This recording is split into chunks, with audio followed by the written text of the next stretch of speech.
Let's watch this video together.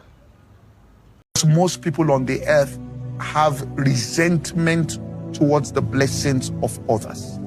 Let me repeat. People will rather openly acknowledge and confess publicly to fornication, adultery, and all these things. But the two sins human beings will not acknowledge or common: envy and jealousy.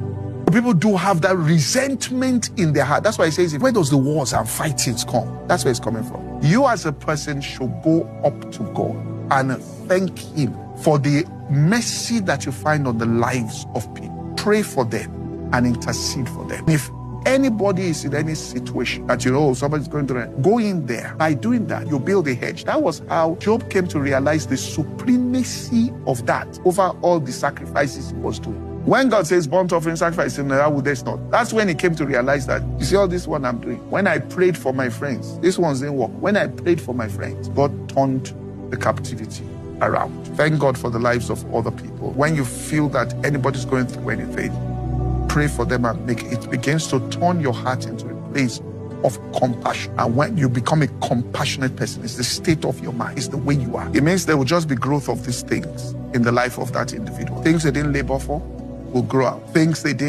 will suddenly grow. So it is important that you as a person, this is where this compassion comes from as a person. This is the dynamics of life. You are not doing this to win favor from anybody, to manipulate anybody. Because the Samaritan wasn't going out on evangelism.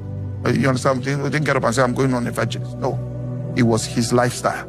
It was as he was going, he met somebody and said, let me reach out to this person. It's something that is in the heart of a person. You don't get up and say, I'm going to defend. That's how divinity came. David, you see, David's brothers were about the fact that you are doing this out of arrogance. But David was for real, because when the lion came for the sheep, David protected the sheep. When the bear came, David protected, which means he was a compassionate. Even for the animals, he stood up for them and fought and risked to get them out. So when Goliath came out, he said, it's not about me. I did this for my sheep. I did this for animals. How can this uncircumcised is for the people? That he cannot bring the nation of Israel into bondage. If the lion could not bring my sheep into bondage, this one will not do it. He thought he was haughty and was doing it from a point. And that's why this person who is making intercession that way and praying all that prayer and thanking God and doesn't have any resentment towards any person, that's the real deal. And it's not doing it for anything, but out of that overflowing compassion that is inside their heart for the Lord.